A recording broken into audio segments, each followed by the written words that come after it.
episode of Projects and Politics. Back with my boy Monty Coolin. What's the deal, man? We in here. Brought with the winner's finest. Talk to me. All right, first question is, who is Monty Coolin? Monty Coolin is now a grown man, you know, that done elevated from the mud. You know what I'm saying? I done took nothing and made it something. You know, I would say Monty Coolin is an entrepreneurial type individual.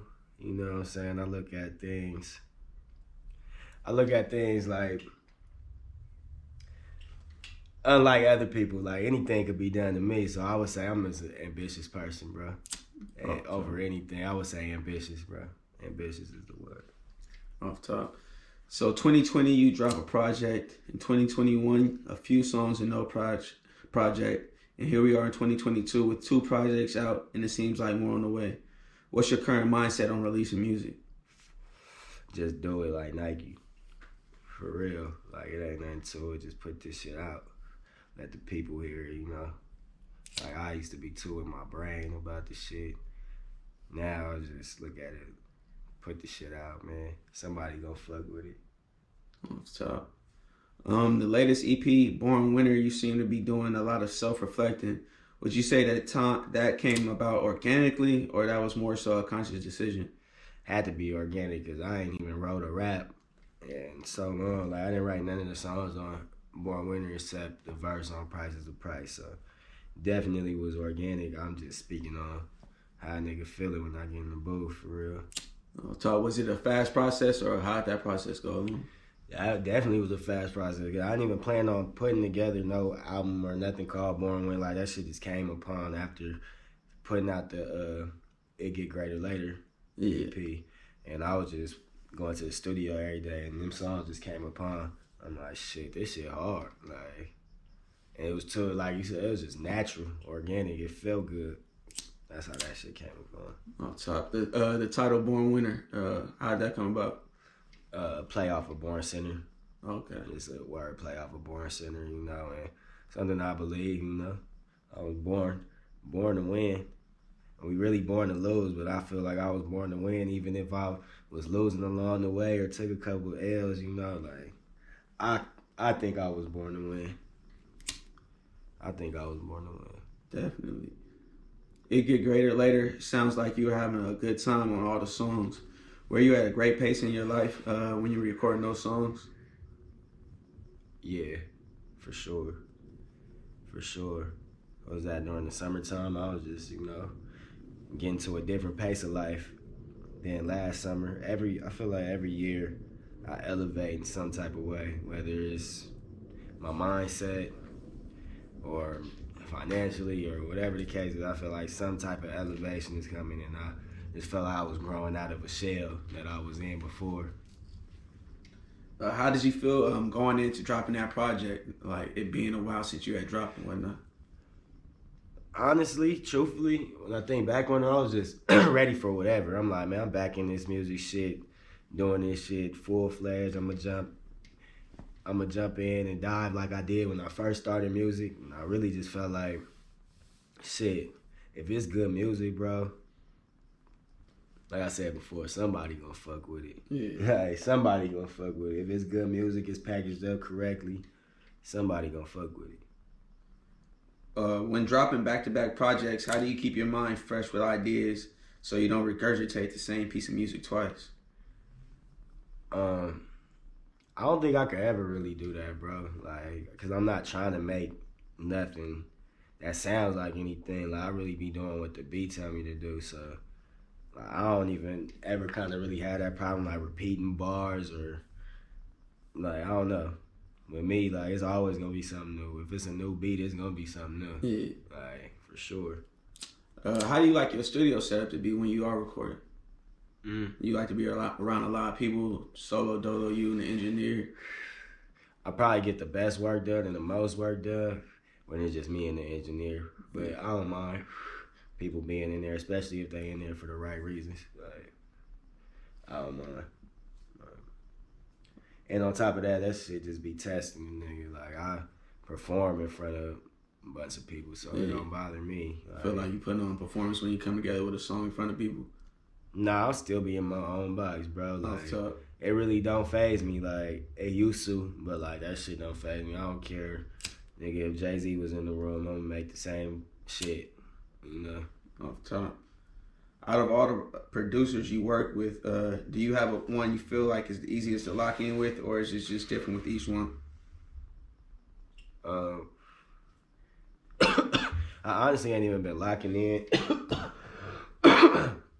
directly with producers, but if you could see like on the credits, I be working with Doc Uno a lot. So I haven't got to lock in with no producers like I used to, like hands on.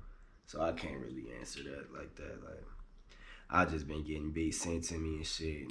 But it's been on a personal level though. Like the same few producers, my homie, they out in Houston, my homie Sam and Titan, and they doing their thing out there. I fuck with them heavy, and I fuck with Doc Uno.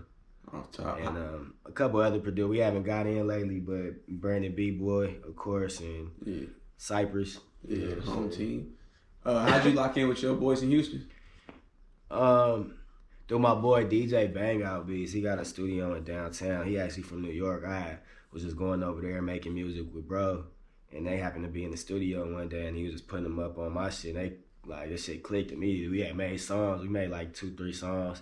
After that, we clicked. I ended up out there in Houston one time on some whole other shit. Ended up in the studio with them, and shit, really since then it's been love. Like, the nigga Sauce Walker had walked in the studio and shit, and they was just chopping it up about bro, saying they fuck with bro and shit. And I had just seen bro the other day, like in LA, and I flew to Houston and shit, and seen bro at their studio. And I was telling them niggas that, like, I just seen bro. And they see me like nigga, I just seen you. We get the chopping game, but they just even seen how connected and real shit be for me. But they already knew, but timing just be crazy. Timing be crazy, you know. Off top. What's your perspective on shooting visuals for songs you do? Do you feel they're needed at this point in music? They need it to a certain extent. Well, not for everybody, like, but I definitely think it's a plus to what you're doing, you know, because that's what all the kids looking at. Kids is on YouTube. Shit, I think it make the song bigger for sure. But if you got a hit song and shit already, it's a hit song, you know. But it could definitely make the song bigger. Like, you already put the song out, then you put a video out. Of course, it's just manipulating the everything, you know. Helping shit grow. Yeah. What's your take on visual content as a whole? It's a necessity. Something that I need to lock in on a little more.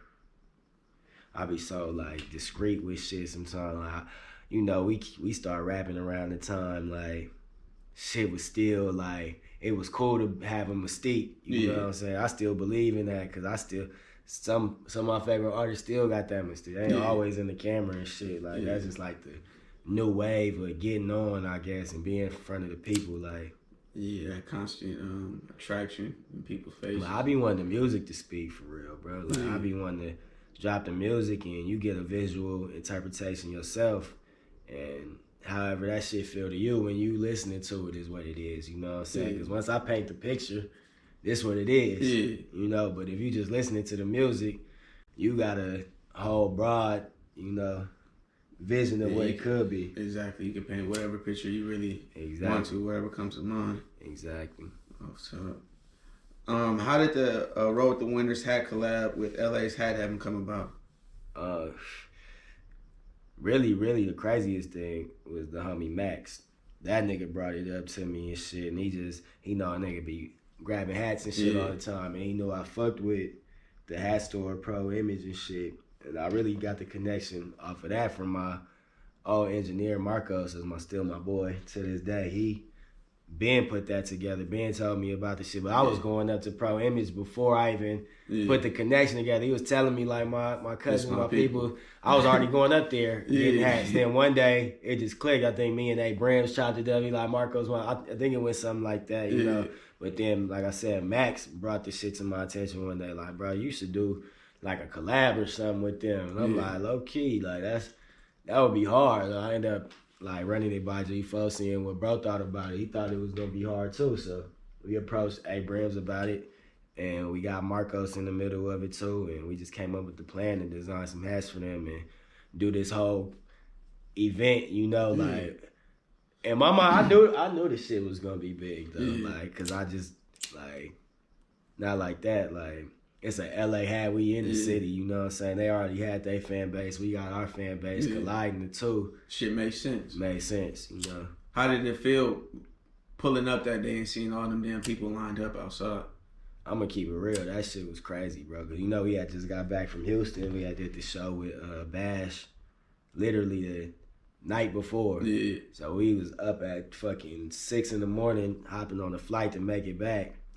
And shit, I think I seen you post the shit first. For real. I'm like, what the fuck? Like, I expected it to be a line. Yeah. I ain't expect it to look like that early. To actually like, see all them people. Hell no, I ain't expect it. I knew it was gonna be successful, but to see the shit before y'all even get there, before we get there, the shit is looking crazy, bro. Like, to pretty much know the hat is sold out, nigga. Once I pull up, the hat was already sold out when we, like, before it even got sold. Yeah, that's a wild feeling, man. Sure. Y'all plan on like embarking in that more and going towards like more collabs, more merch drops and shit like that, pop ups. Hell yeah, we got some shit in the works right now. I don't want to speak too much on it, but I mean, I guess I could by the time this shit drop. We got some shit coming though. Like, actually, yeah, I'm not gonna speak on it. I don't like to put it out in the world till it's done. Yeah, let that shit happen. Let the shit happen. But most definitely though, that's dope. They're saying LA is as crazy as it's ever been right now. What advice would you give to a rapper or anybody from out of town while they're in the city? Stay out the way. Simple as that. Simple. That's just stay out the way, nigga. Like, if you ain't from out here, you should already be out the way. Like, I like that. I go to nigga cities, I'm out the way. Yeah. Like, fuck, I'm gonna be kicking it around. Nigga, anything that I ain't grow up around, nigga, that shit don't even make no sense. Like, I'm cool. Like, I ain't on no Buster shit neither, but it's pointless. Like, nigga grown as hell. I don't know. I don't be getting these niggas, man. Niggas want to come and hang out. Fuck that. Even if you from out here, nigga, stay out the way. Nigga. Yeah, niggas know. Stay out the way. Do you feel like the narrative around the city right now could slow down business opportunities for artists from the city? What you mean by that? Just the violence and shit that's going on? You know how Boozy even went out and said LA is murder capital for rappers. Like, do you think that would fuck up like possible brand deals, possible like features? They already don't fuck with us out here. The labels don't fuck with us. I don't know what's supposed to be saying this, but they don't fuck with us like that, bro. Like, of course. Yeah, I mean it's been a bad look for the culture for a minute. Think about it, man. Like, what nigga from out here done got a couple $1 million deal from a label out here? Yeah. Nobody. Yeah. So nigga, that's just saying. Ain't no anybody else. Y'all could come out here and get millions of dollars. Yeah, for sure. You from here? Hell no, man. Like, being in this rap game as an independent artist with no manager, what are some of the challenges you face as an artist juggling your artistry, creativity, and the business side of things? Nigga, I got 10 jobs. Yeah. I got 10 jobs. I'm all them things, you know, like, and I have no problem being that for the time being, cause shit, work gotta get done, you know what I'm saying? Like, of course I got good people in my corner that help out with shit, you know, that'll play the role that they need to play, but man, I just take it for what it is. Like, I just understand that my situation ain't this artist situation, you know? And from a fan perspective, fans might not understand that. They might be like, damn, bro, why you ain't do this yet, or why you ain't do that yet? And like, not understanding, like, I fund all this shit, you know what I'm saying? Anything that ever happened for me, nigga, happened off some organic, off the muscle. I was hustling, somebody noticed, and nigga, we done leveled up. You know what I'm saying? Like, I ain't never had no super cosigning and shit. Like, so that shit, I just take it for what it is. Like, Off the top. Do you feel like it makes you stronger mentally, having to learn the game yourself before, like? Hell yeah, you get to learn everything. I get to see the ins and outs, and that's one thing.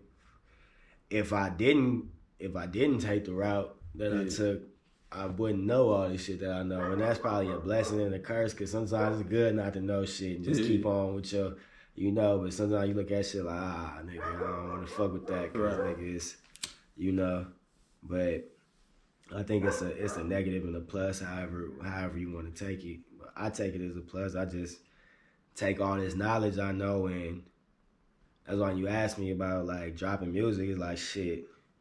At this point, like I'm fully independent. Why not drop music? Like I never really looked at it like I'm thinking in my brain like, it gotta be dropped a certain way. Package it. Like it needs to be clean. It need everything gonna be clean because it's a roll with the winter shit. But nigga, drop the music because nobody's stopping this shit. Like, I ain't cutting no percentages of nobody except the producer. And nigga, we paying for everything else. I ain't tripping about it. We gonna pay for the studio. We gonna pay for whatever we gotta do. But nigga, it is what it is. Like shit, we a few million streams in. It ain't nothing. Like keep this shit going. Off top. I don't want nothing but what the game owes. Elaborate on that and what you feel you earned in this game. Man, if we just talking about hard work, you know what I'm saying? It even go back to not having the managers, not having all this shit, you know what I'm saying? Like, a nigga done did, I don't like to compare careers or nothing, but I done did a lot, you know what I'm saying, for a person that ain't had none of that shit. I done got myself a lot of places, but if the shit would have went the way it be going for other people, you know what I'm saying? Like, a nigga been offered them deals, and if I just had more knowledge and had the right people around me, you know what I'm saying? Like a nigga was supposed to get all this shit, you know what I'm saying? It's been the nigga time, like it was supposed to, and people know that, you know what I'm saying? That's why, fuck it, you know what I'm saying? We just on this second round, like a nigga just more poised, like better, you know what I'm saying? Like I was a kid rapping, for real, you know what I'm saying? Like now, like, nigga, I'm telling, I always was on some next level shit. I was never rapping no kid shit, you know. But now this shit just really makes sense. I done lived some life, you know what I'm saying. I done did a lot of shit, rap shit and just life shit, you know, up and down. But that's what I mean. Like everything a nigga was already supposed to get. Off top. Just bouncing off something you said in that. Where you at right now as far as building a team to help, reach that next level? I've been reaching out to people. Like I've been looking for management, like not every day type shit, but like whatever's gonna make sense. I got good people like that I know that could elevate this shit, but that ain't even the main thing. Like I'm focused on me. Like I be trying to up my grind for real. Like, I be hands on with everything. And I was just trying to make artwork the other day. I just made artwork for my last single, so if you see my next single that come out, nigga, I did that. I did that. So I just been more hands on with shit, man. That shit just make a nigga grind harder. I'm looking at this shit like, nigga, merch, shows, music. Merch, like, stay in front of the people's face, whatever it is. Everybody ain't gotta do the same shit. Like, some people want to do the videos. I know what I'm finna do for the whole next year. Keep hustling. Yeah. Let's have a plan. Yeah. Every song you and Nico G4 collab with each other on comes out dope. Could we ever expect a collab with the Winters Project from you two? Hell yeah. Top of next year. For sure. Top of next year. That shit already done. Like, nigga finna go too crazy. Like, all this shit fresh. This shit that people ain't seen before. It's already at our time before, but you see niggas doing this shit that we was doing, nigga, 10 years ago, wearing the shit we was wearing back then. Like, some whole other shit. And tape. All this shit gonna make sense soon, bro. Off top. Do you have any current interests outside of the music right now as far as business endeavors or anything like that goes? Hell yeah, I'm just trying to invest into, if you consider the clothing outside of the music, you know, I'm trying to get more tapped into that, you know, and real estate shit too. You know, it's my first time I've been actually looking into that type of shit. You know, like, all right, man, like it's definitely money to be made right here. Yeah. You know, but the economy changing too, so who knows?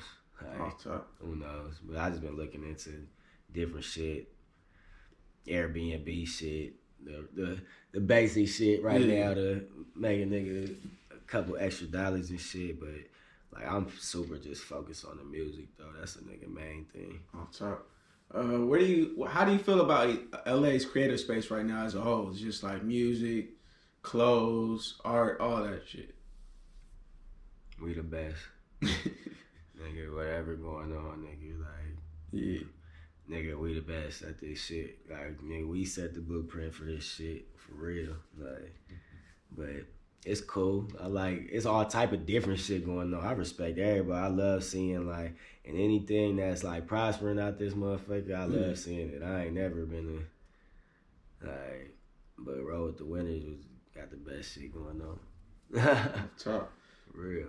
All right, and then final question. What's next? Man, everything. New music, new merch. Be on the lookout. We finna have another hat drop soon. Real soon. Non-stop work, bro. Yeah. New shows, new collaborations. Staying out the way. Most definitely. Staying out the way. If you see me, man. But stream that motherfucking music. Most definitely. Hell yeah. All right, man. That's another episode of Projects and Politics. Hell yeah. Shout out my boy Monty Coolin. Good looking, man. Appreciate you, bro. What's up?